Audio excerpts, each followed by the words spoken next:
الحمد لله نحمده ونستعينه ونستغفره ونعوذ بالله من شرور أنفسنا ومن سيئات أعمالنا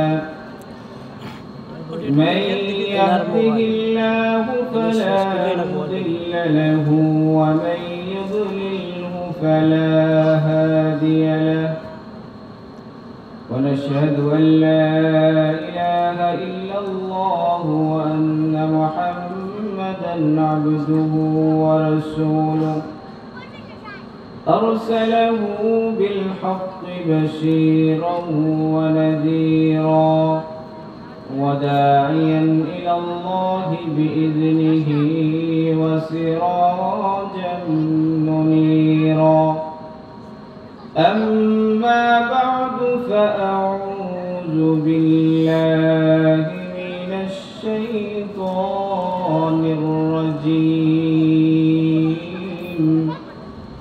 بسم الله الرحمن الرحيم والعصر إن الإنسان لفي خسر إلا الذين آمنوا وعملوا الصالحات وتواصوا بالحق وتواصوا بالصبر صدق الله المولانا العظيم. قال النبي صلى الله عليه وسلم بني الإسلام على 5 شهادة أن لا إله إلا الله وأن محمدا عبده ورسوله وإقام الصلاة وإيتاء الزكاة والحج وصوم رمضان أو كما قال عليه الصلاة والسلام. اللهم صل على محمد وعلى آل محمد كما صليت على إبراهيم وعلى آل إبراهيم إنك حميد مجيد.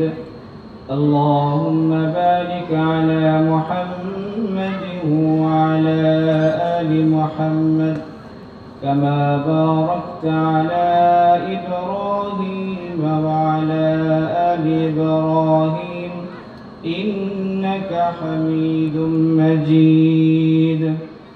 الحمد لله আল্লাহ রব্বুল আলামিনের দরবারে অসংখ্য কোটি শুকরিয়া যে আল্লাহ রব্বুল আলামিন আমাদেরকে সকল কাজ থেকে ফারিগ হয়ে মাদ্রাসার মাহফিলে এসে বসার তৌফিক দান করেছেন। সকলে দিল থেকে শুকরিয়া আদায় করি আলহামদুলিল্লাহ। ইন শাকারতুম লাযীদান্নাকুম ওয়া লা كفرتم إن عذابي لشديد। বান্দা যখন আমার নিয়ামত পেয়ে আমার নিয়ামতের শুকরিয়া আদায় করে আমি আল্লাহ রব্বুল আলামিন আমার এই বান্দার নিয়ামতকে আরো বাড়ায় দেই। আর বান্দা যখন নিয়ামত পেয়ে আমার শুকরিয়া আদায় করে না, কুফরি করে, আমি আল্লাহ রব্বুল আলামিন তার নিয়ামতকে ছিনায় নেই এবং তার জন্য কাল কিয়ামতের ময়দানে কঠিন আযাবের ব্যবস্থা রেখেছি। আল্লাহ রব্বুল আলামিনের ফেরেশতারা এই মাহফিলকে জমিন থেকে আসমান পর্যন্ত ফেরেশতারা বেষ্টন করে আছেন। ফেরেশতারা এই মাহফিলকে একজন আরেকজনের কাঁধের উপরে উঠে এভাবে আসমান পর্যন্ত প্রত্যেক ফেরেশতারা চলে গেছেন আর এই মাহফিলটাকে এভাবে বেষ্টন করে রেখেছেন। বলেন সুবহানাল্লাহ।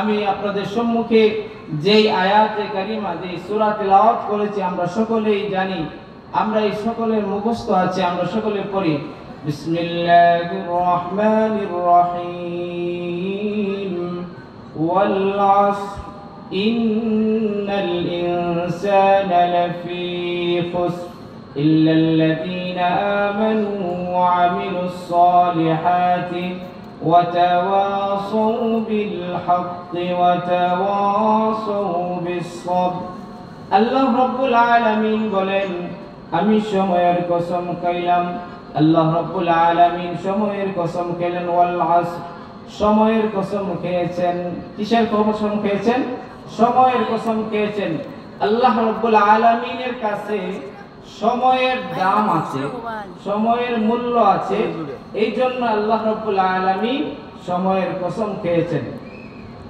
নবী করিম সাল্লাল্লাহু আলাইহি সাল্লামকে জিজ্ঞাসা করা হলো আইয়ুল আমালি আহাব্বু ইলাল্লাহ এ আল্লাহর রাসূল আল্লাহর কাছে সবচেয়ে প্রিয় জিনিস কোনটি নবী বললেন as-salatu ala waqtiha সময় মতো নামাজ পড়া আল্লাহ রাব্বুল আলামিনের কাছে সবচেয়ে প্রিয় এইজন্য আল্লাহ রাব্বুল আলামিন সময় মতো সময়ের কাজকে পছন্দ করেন সময় মতো সময়ের নামাজকে আল্লাহ রাব্বুল আলামিন ফরজ করে দিয়েছেন আমাদের সকলের জন্য 5 ওয়াক্ত নামাজ ফরজ 5 ওয়াক্ত সময় মতো 5 ওয়াক্ত নামাজ ফরজ এখানে আল্লাহ রাব্বুল আলামিন সময়ের কসম খেয়েছেন সময়ের কসম খেয়ে আল্লাহ কি বলতেছেন সময়ের দাম আছে বিদায় আল্লাহ রাব্বুল আলামিন সময়ের কসম খেয়েছেন আজকে আমাদের কাছে সময়ের কোনো মূল্য নাই আজকে আমরা যখন দোকানে বসি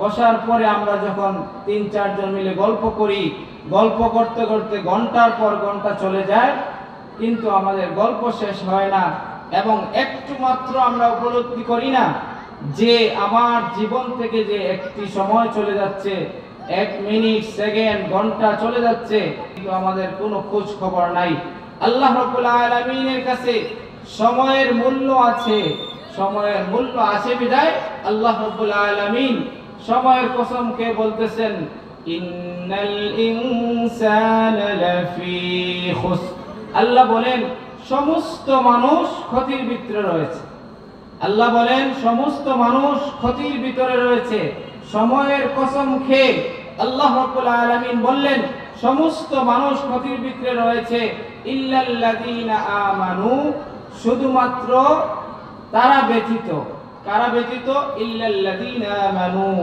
আল্লাহ রাব্বুল আলামিন বলেন যে যে ঈমান এনেছে সে ব্যতীত সকল মানুষ ক্ষতির ভিতরে রয়েছেন তারপর আল্লাহ রাব্বুল আলামিন বললেন ইল্লাল্লাযীনা আমানু ওয়া আমিলুস সলিহাত যারা নেক কাজ করে এক নাম্বার হচ্ছে কি যারা ঈমান এনেছে তারা ক্ষতির ভিতরে নাই দুই নাম্বার যারা নেক কাজ করেছে নেক কাজ করে তারা ক্ষতির ভিতরে নাই তিন নাম্বার ইল্লাল্লাযীনা আমানু ওয়া আমিলুস সলিহাতি ওয়া তাওয়াসাউ বিল হাক্কি ওয়া তাওয়াসাউ বিস সবর যারা সত্যের উপদেশ দেয় যারা সবরের উপদেশ দেয় এই চার প্রকারের লোক আল্লাহ রাব্বুল আলামিন বলেন দুনিয়ার ভিতরে তারা কোনো ক্ষতির ভিতরে নাই আর সকল মানুষ ক্ষতির ভিতরে রয়েছে আল্লাহ রাব্বুল আলামিন বলেন প্রথমে যারা ঈমান এনেছে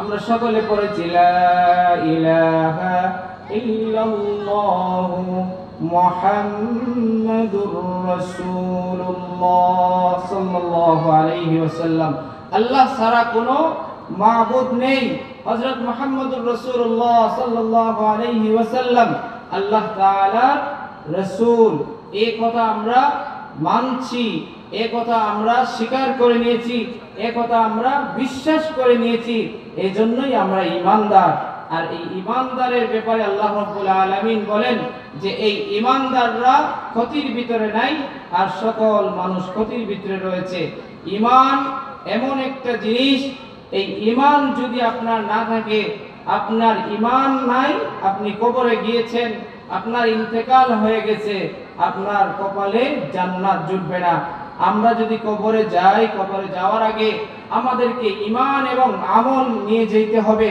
আজকে আমার টাকা পয়সা আছে গাড়ি বাড়ি আছে যত কিছুই থাকুক না কেন দুনিয়াতে মৃত্যুর পর আমার যদি ঈমান আর আমল না থাকে তাহলে কবরে আমার সাথে ভালো ব্যবহার হবে না কবরে আমার জন্য জান্নাতি বিছানা বিছানো হবে না, কবরে আমার জন্য জান্নাতি পোশাক দেওয়া হবে না, কবরে আমার জন্য জান্নাতের সাথে সংযুক্ত করা হবে না। প্রিয় ভাইয়েরা, আজকে আমাদের ঈমানের কি অবস্থা?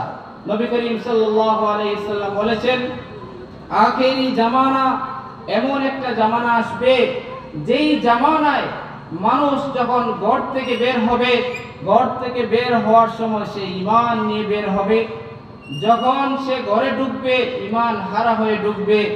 আবার কেউ দেখা যাবে ঘর থেকে ঈমান হারা হয়ে বের হবে, আবার ঘরে ফিরবে ঈমান নিয়ে ফিরবে। আজকে আমরা যারা এখানে উপস্থিত হয়েছি, মাহফিলে যারা আজকে আমরা আসছি, ইনশাআল্লাহ আমরা বিশ্বাস রাখতে পারি যে কোরআন সুন্নাহর আলোচনা শুনে আমাদের ঈমান মজবুত হবে, আমরা ঈমান নিয়ে ঘরে ফিরতে পারবো ইনশাআল্লাহ। আল্লাহ রাব্বুল আলামিন ঈমানদারদের কথা বললেন প্রথমে, যারা ঈমান এনেছেন তারা ক্ষতির ভিতরে নাই। প্রিয় দিনী ভাইয়েরা, আমাদের ঈমানটাকে আমরা মজবুত করতে হবে। আজকে ঈমান, আমার কি কি জিনিস বিশ্বাস করলে আমাদের ঈমান ঠিক থাকবে, কি কি জিনিস বিশ্বাস করলে আমি ঈমানদার হব, এই জিনিসটাই আমরা জানি না। ঈমানে মুফাসসাল, এখানে যে কথাগুলো আছে, আমানতু বিল্লাহি ওয়া মালাইকাতিহি ওয়া কুতুবিহি ওয়া রুসুলিহি ওয়াল ইয়াউমিল আখিরি ওয়াল কদরি খাইরিহি ওয়া শাররিহি মিনাল্লাহি তাআলা ওয়াল বাসি বাদাল মাউত। এইখানে যে কথাগুলো আছে, এইগুলো আমাদেরকে বিশ্বাস করতে হবে, মনে প্রাণে মানতে হবে, তাহলে আমি একজন ঈমানদার। আমাদের এই ঈমানের ভিতরে দেখেন, আমানতু বিল্লাহ, এক নম্বর হচ্ছে আমানতু বিল্লাহ, আল্লাহর উপরে ঈমান আনা, আল্লাহর উপরে বিশ্বাস স্থাপন করা। দুই নম্বর হচ্ছে ওয়া মালাইকাতিহি, আল্লাহর যত ফেরেশতাগণ আছে সকল ফেরেশতাগণের উপরে ঈমান আনা। তিন নম্বর ওয়া রুসুলিহি, যত রাসূল আল্লাহ রাব্বুল আলামিন দুনিয়াতে প্রেরণ করেছেন সমস্ত রাসূলগণের উপর বিশ্বাস করা। সমস্ত রাসূলগণ আল্লাহ তাআলা পাঠিয়েছেন, তারা একদম নিষ্পাপ, এটা মানা, তাদেরকে বিশ্বাস করা। ওয়া মালাইকাতিহি ওয়া রুসুলিহি ওয়া কুতুবিহি ওয়া রুসুলিহি, আল্লাহ আসমান থেকে যত কিতাব পাঠিয়েছেন, 104 খানা কিতাব আল্লাহ রাব্বুল আলামিন দুনিয়াতে পাঠিয়েছেন। এর ভিতরে 4 খানা হলো বড়, তাওরাত, জাবুর, ইনজিল, কোরআন। সকলে বলে তাওরাত, জাবুর, ইনজিল, কোরআন। এই 4টি খানা হচ্ছে বড় বড় কিতাব। এই 104 খানা কিতাবের মধ্যে 4 খানা বড় কিতাব। এই কিতাবগুলোর উপরে আমাদেরকে বিশ্বাস স্থাপন করতে হবে। ও কুতুবিহি ওয়া রুসুলিহি ওয়াল ইয়াউমিল আখির, আখিরাত দিবসের উপরে আমাদেরকে বিশ্বাস স্থাপন করতে হবে। আখিরাত আছে, আমাদের সবাইকে মৃত্যুবরণ করতে হবে, কথা বলেন ঠিক কিনা? আমরা এখানে যারা আছি, আমাদের বাবা মা, অনেকের আত্মীয় স্বজন ইন্তেকাল করছেন কিনা? অনেকে ইন্তেকাল করেছেন। আমাদেরকেও এইভাবেই দুনিয়া থেকে চলে যেতে হবে। এই দুনিয়া থেকে চলে যাওয়ার আগে আমাদেরকে এই দুনিয়াতে আল্লাহ কেন পাঠিয়েছেন, এই পাঠানোর কারণটা কি, এটা আমাদেরকে জানতে হবে এবং এই কাজটা করতে হবে। তারপর হচ্ছে ওয়াল কদরি খাইরিহি ওয়া শাররিহি মিনাল্লাহি তাআলা, তাকদীরের ভালো মন্দ সবকিছু আল্লাহর পক্ষ থেকে হয়, এর উপর বিশ্বাস স্থাপন করা। ওয়াল বাসি বাদাল মাউত, মৃত্যুর পর আমাকে পুনরায় জীবিত হইতে হবে, আমাদেরকে আল্লাহ রাব্বুল আলামিন আবার জীবিত করবেন। এই কয়টি বিষয়ের উপরে আমাদেরকে অবশ্যই বিশ্বাস স্থাপন করতে হবে আল্লাহ রাব্বুল আলামিন, তাহলেই আমাকে একজন ঈমানদার হিসাবে কবুল করে নেবেন। সকলে বলেন আমিন। 2 নম্বর হচ্ছে ওয়া আমিলুস সালিহাত, নেক কাজ যারা করেছে। ঈমানের পরে আমাদেরকে নেক কাজ করতে হবে। আমাদেরকে নেক কাজগুলো করার ভিতরে সর্বপ্রথম কাজ হচ্ছে নামাজ। আজকে আমরা নামাজের বিষয়ে দেখেন, আমরা 5 ওয়াক্ত নামাজ পড়তে আমাদের সর্বমোট হইলে মাত্র 1.5 ঘন্টা সময় লাগে। আল্লাহ রাব্বুল আলামিন আমাদেরকে কত ঘন্টা সময় দিয়েছেন? 24 ঘন্টা সময় দিয়েছেন, রাত দিন। এই রাত দিনের ভিতরে মাত্র 1.5 ঘন্টা সময় আমি আল্লাহ রাব্বুল আলামিনের জন্য দিতে পারতেছি না। অথচ আল্লাহ তাআলা আমাদেরকে কেন পাঠিয়েছেন? আল্লাহ তাআলা আমাদেরকে পাঠিয়েছেন ইবাদত বন্দেগী করার জন্য। আল্লাহ রাব্বুল আলামিন বলেন, ওয়ামা খালাকতুল জিন্না ওয়াল ইনসা ইল্লা লিয়াবুদুন। আমি আল্লাহ রাব্বুল আলামিন মানুষকে সৃষ্টি করেছি, আমি আল্লাহ রাব্বুল আলামিন জিনকে সৃষ্টি করেছি দুনিয়াতে আমার ইবাদত বন্দেগী করার জন্য। দুনিয়াতে তারা যাবে, দুনিয়াতে তারা গিয়ে আমার ইবাদত বন্দেগী করবে। কেবলমাত্র আমি আল্লাহর ইবাদত বন্দেগী করার জন্য পাঠিয়েছি। আমি আল্লাহ রাব্বুল আলামিন তাদের কাছে রিজিক চাই না। আমি আল্লাহ রাব্বুল আলামিন তাদেরকে রিজিক দান করি। আমি আল্লাহ রাব্বুল আলামিন তাদেরকে তাদের প্রয়োজনীয় জিনিসপত্র দিয়েছি। আল্লাহ রাব্বুল আলামিন আমাকে দিয়েছেন, আমি এগুলো উপভোগ করে আল্লাহ রাব্বুল আলামিনের ইবাদত বন্দেগী করতে হবে। তাহলে আমাদেরকে আল্লাহ কেন পাঠিয়েছেন? আল্লাহ তাআলার ইবাদত বন্দেগী করার জন্য পাঠিয়েছেন। এই ইবাদত বন্দেগীর ভিতরে সর্বোত্তম সর্বশ্রেষ্ঠ ইবাদত কি? নামাজ। সর্বোত্তম ইবাদত কি? নামাজ। এই 5 ওয়াক্ত নামাজ পড়তে 1.5 ঘন্টা সময় লাগে। এই সময়টুকু আমরা আল্লাহর জন্য দিতে পারি না। আমরা অলসামি করি, আলসামি করি, আমরা দোকানে সময় দেই, মোবাইলে সময় দেই, বাড়িতে সময় দেই, খেতে সময় দেই, কিন্তু আমরা নামাজের সময় চলে যায়, আমাদের কোনো খোঁজ নাই। অথচ আল্লাহ তাআলা আমাকে এই জন্যই পাঠিয়েছেন যে আমি দুনিয়াতে ইবাদত বন্দেগী করব। আল্লাহ রাব্বুল আলামিন বলেন, যে ব্যক্তি 5 ওয়াক্ত নামাজ ইহতিমামের সাথে খুশুর সাথে 5 ওয়াক্ত নামাজ আদায় করবে, আল্লাহ তাআলা কাল কিয়ামতের দিন তাকে জান্নাত নসিব করবেন। সুবহানাল্লাহ। নবী করিম সাল্লাল্লাহু আলাইহি সাল্লাম বলেন, কোন ব্যক্তির ঘরের সামনে যদি একটা পুষ্কুনি থাকে, আপনাদের এদিকে পুষ্কুনি আছে কিনা? যদি একটা পুষ্কুনি থাকে, এই লোকটা যদি পুষ্কুনিতে 5 বার প্রতিদিন 5 বার যদি গোসল করে, বলেন তো দেখি এই ব্যক্তির গায়ে কোনো দুর্গন্ধ থাকবে কিনা? কোনো গন্ধ থাকবে? থাকবে না। 5 বার যদি সে পুষ্কুনিতে গোসল করে, তার শরীরে কোনো গন্ধ থাকবে না। ঠিক তেমনি ভাবে কোন বান্দা যদি 5 ওয়াক্ত নামাজ ইহতিমামের সাথে আদায় করে, আল্লাহ রাব্বুল আলামিন বলেন যে আমি আল্লাহ তার সমস্ত গুনাহ ঠিক তেমনি ভাবে পরিষ্কার করে দেই।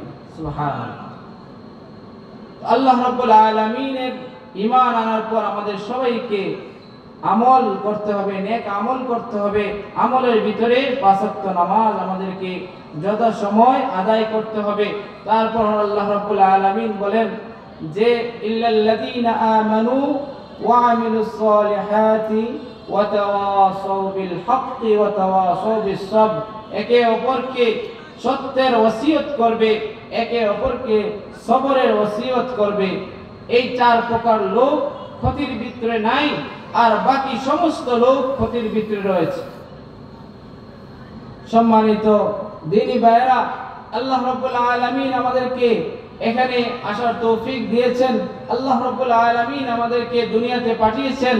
আল্লাহ রাব্বুল আলামিন আমাদেরকে ইবাদত বন্দেগী করার জন্য পাঠিয়েছেন। আমরা সকলকে আল্লাহ রাব্বুল আলামিন 5 ওয়াক্ত নামাজ জামাতের সাথে সহিভাবে আল্লাহ তাআলা আদায় করার তৌফিক দান করেন। সকলে বলেন আমিন। মাদ্রাসা হইল নবীর ঘর, মসজিদ হইল আল্লাহর ঘর। আল্লাহর ঘর, মসজিদ, নবীর ঘর, মাদ্রাসা। এই মাদ্রাসা নবী করিম সাল্লাল্লাহু আলাইহি ওয়াসাল্লাম দারে সুফা যখন সাহাবায়ে কেরাম মুসলমান হইতেছিলেন, তখন সাহাবাদেরকে তিনি ক্লাস করাইতেন। একটা মাদ্রাসা ছিল। সেই মাদ্রাসা মদিনায় যখন নবী করিম সাল্লাল্লাহু আলাইহি ওয়াসাল্লাম এসেছিলেন, তখন এই মাদ্রাসা এবং সাহাবায়ে কেরাম যারা মুহাজির ছিলেন, এই মুহাজির সাহাবীদেরকে যারা আনসার ছিলেন, তারা 1-2 করে তাদেরকে প্রতিদিন নিয়ে যাইতেন, তাদের বাড়িতে নিয়ে যাইতেন, নবীর আদেশে তারা নিয়ে যাইতেন, এবং কি তারা এই 2-3 করে প্রতিদিন মেহমানদারি করতেন। মাদ্রাসার ছাত্রদেরকে তারা নিয়ে যাইতেন। তো দ্বীনের জন্য তারা নিবেদিত প্রাণ হয়ে গিয়েছিলেন। তাবুকের যুদ্ধে নবী করিম সাল্লাল্লাহু আলাইহি ওয়াসাল্লাম যখন সবাইকে ডাকলেন, ডাকার পরে বললেন যুদ্ধের জন্য সামান লাগবে, যুদ্ধের জন্য সামান তৈরি করতেছেন। সামান যখন লাগবে, এই যুদ্ধের জন্য কে কে কি দিবা, সকলকে নবী করিম সাল্লাল্লাহু আলাইহি সাল্লাম বললেন সামান নিয়ে আসার জন্য। সবাই সামান নিয়ে আসতেছে। সামান নিয়ে আসার পরে হঠাৎ নবী করিম সাল্লাল্লাহু আলাইহি সাল্লাম দেখলেন আবু বকর সামান নিয়ে আসতেছেন, ওমর সামান নিয়ে আসতেছেন। আবু বকর রাদিয়াল্লাহু তাআলা আনহু আসলেন, ওমর রাদিয়াল্লাহু তাআলা আনহু আসলেন। ওমরকে জিজ্ঞাসা করলেন, হে ওমর, তুমি কি নিয়ে আসছো ইসলামের জন্য, দ্বীনের জন্য? ওমর রাদিয়াল্লাহু তাআলা আনহু বললেন, আমি আমার ঘর থেকে যা ছিল এর অর্ধেক নিয়ে আসছি দ্বীনের জন্য, ইসলামের জন্য দেওয়ার জন্য। নবী করিম সাল্লাল্লাহু আলাইহি সাল্লাম তারপর হযরত আবু বকর রাদিয়াল্লাহু তাআলা আনহুকে জিজ্ঞাসা করলেন যে তুমি কি নিয়ে আসছো? হযরত আবু বকর রাদিয়াল্লাহু তাআলা আনহু বললেন যে আল্লাহর রাসূল, আমার ঘরে যা কিছু ছিল আমি সব কিছু দ্বীনের জন্য, ইসলামের জন্য আমি আপনার জন্য নিয়ে এসেছি, আর আমার ঘরে আল্লাহ এবং আল্লাহর রাসূলকে রেখেছি। সুবহানাল্লাহ। সাহাবায়ে কেরাম রাদিয়াল্লাহু তাআলা আনহু তারা দ্বীনের জন্য কত মেহনত করে গিয়েছেন, দ্বীনের জন্য তারা তাদের সর্বোচ্চ দিয়েছেন। হযরত আম্মা জান খাদিজা রাদিয়াল্লাহু তাআলা আনহার ঘটনা আমরা জানি। তিনি ইসলাম গ্রহণ কবুল করার আগেও তিনি নবী করিম সাল্লাল্লাহু আলাইহি সাল্লামকে বিশ্বাস করে নবী করিম সাল্লাল্লাহু আলাইহি সাল্লামকে ব্যবসার জন্য সিরিয়ায় পাঠাইতেন। সেই খাদিজা রাদিয়াল্লাহু তাআলা যখন ইসলাম গ্রহণ কবুল করলেন, তখন ইসলাম গ্রহণ করার পর তিনি তার যত সম্পদ ছিল সকল সম্পদ তিনি ইসলামের জন্য দান করে দিয়েছেন। বলেন সুবহানাল্লাহ। আজকে আমরা যদি 1 টাকা দান করি, তাহলে এই দান আল্লাহ রাব্বুল আলামিন কাল কিয়ামতের ময়দানে আমাদেরকে দান করবেন। বলেন সুবহানাল্লাহ। আজকে যদি আমরা একজন মানুষকে যদি ভালো একটা কিছু কিনে দেই, এর সব আমি আল্লাহ রাব্বুল আলামিনের কাছে কিয়ামতের দিন পাবো। আজকে যদি আমি আল্লাহর জন্য কোনো কিছু দান করি, আল্লাহ রাব্বুল আলামিন তো আমাদের জান এবং মাল উভয়টা কিনে নিয়েছেন জান্নাতের বিনিময়ে। আল্লাহ রাব্বুল আলামিন কোরআনে বলেছেন যে তোমাদের জান এবং মালের বিনিময়ে আমি জান্নাত কিনে নিয়েছি তোমাদের কাছ থেকে। অথচ জান এবং মাল আল্লাহ রাব্বুল আলামিনই আমাদেরকে দিয়েছেন। আল্লাহ রাব্বুল আলামিন যে জান দিয়েছেন, আল্লাহ রাব্বুল আলামিন আমাদেরকে যে মাল দিয়েছেন, এই জান এবং মাল আমাদেরকে দ্বীনের রাস্তায়, আল্লাহর রাস্তায় খরচ করতে হবে। আল্লাহ রাব্বুল আলামিন যদি আমাদেরকে তৌফিক দেন, তাহলে আমরা যদি দান করি, তাহলে এটা কাল কিয়ামতের ময়দানে আমাদের সামনে, আমাদের সম্মুখে পেশ করা হবে। আজকে যদি আমি একজন মানুষকে নামাজ শিখে যাই, তাহলে এই নামাজ সে শিখার পরে সে কিয়ামত পর্যন্ত যত নামাজ পড়বে, কিয়ামত পর্যন্ত সে যদি কাউকে শিখায়, সেও যদি আবার নামাজ পড়ে, কিয়ামত পর্যন্ত যত নামাজ পড়া হবে, এই নামাজের সমপরিমাণ সব আপনার আমার আমলনামায় যাইতে থাকবে। সুবহানাল্লাহ। ঠিক তেমনিভাবে সাদকায়ে জারিয়া, আপনি যদি মাদ্রাসা করে যান, আপনি যদি মসজিদ করে যান, আপনি যদি মাদ্রাসার ছাত্রকে কোনো যদি একটা বই কিনে দিয়ে যান, আপনি যদি মাদ্রাসার ছাত্রকে একটা কোরআন শরীফ কিনে দিয়ে যান, সে যতদিন পড়তে থাকবে আপনি কবরে বসে বসে তার সওয়াব পাইতে থাকবেন। বলে সুবহানাল্লাহ। তো প্রিয় দিনী ভাইয়েরা, আমরা আল্লাহর দ্বীনের জন্য, ইসলামের জন্য মাদ্রাসা, এই মাদ্রাসাটা সুন্দরভাবে চলুক আমরা চাই কিনা? আমরা সকলে চাই কিনা যে এই মাদ্রাসাটা চলুক সুন্দরভাবে? চাই কিনা আমরা? তাহলে আমাদেরকে আমাদের সকলের সহযোগিতায় এই মাদ্রাসা চলবে। আমরা বুদ্ধি পরামর্শ দিব। আমরা এই মাদ্রাসার জন্য যখন যেটা প্রয়োজন আমরা সেটা এই মাদ্রাসার জন্য ব্যবস্থা করে দিব। কারণ এটা নবীর ঘর। এখান থেকে যারা কোরআন হাদিস শিখবে, তারা আরো অন্যদেরকে শিখাবে, তারা আরো অন্যদেরকে শিখাবে। এভাবে কিয়ামত পর্যন্ত চলতে থাকবে। এই সিলসিলা যতদিন চলতে থাকবে, কিয়ামত পর্যন্ত এই সকল আমলের সওয়াব আপনার কবরে যাইতে থাকবে।